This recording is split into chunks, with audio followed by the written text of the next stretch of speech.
नमस्कार सभी श्रोताओं और दर्शकों को। आज हमारे चैनल ऐतिहासिक यात्रा की यात्रा निकलकर पहुंच गई है दो असमान लेकिन जुड़वा भाइयों पे, नकुल और सहदेव। दोनों के ही कुछ महत्वपूर्ण तथ्य।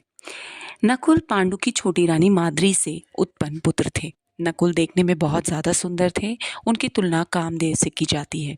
नकुल का अर्थ होता है परम विद्वान। अपने पिता अश्विन कुमारों की तरह ही नकुल धर्म, नीति और चिकित्सा शास्त्र में दक्षता रखते थे। मूल रूप से वह पशु चिकित्सक थे। नकुल ने यह शिक्षा गुरु द्रोणाचार्य से ही ली थी।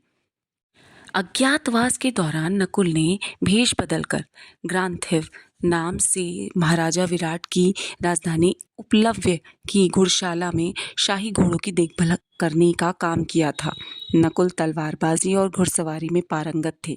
माना जाता है कि वह वर्षा में भी बिना जल को छुए घुड़सवारी कर सकते थे। वह अज्ञातवास के दौरान नकुल ने एक राज्य में घोड़ों की देखभाल करने का जीवन यापन करके कार्य चलाया।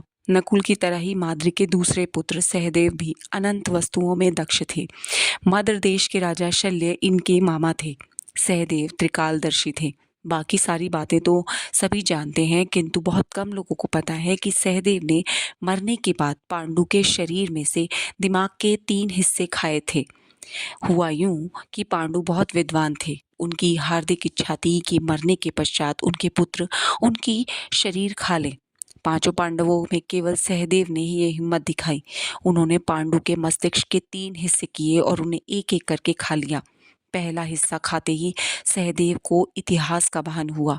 दूसरा हिस्सा खाते ही उन्हें वर्तमान समझ में आने लगा। तीसरा हिस्सा खाते ही सहदेव को पूरा भविष्य दिखने लगा। इस प्रकार वह त्रिकालदर्शी बने।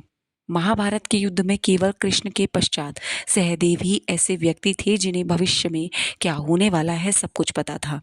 कृष्ण इस बात से बहुत ज्यादा डरे हुए थे।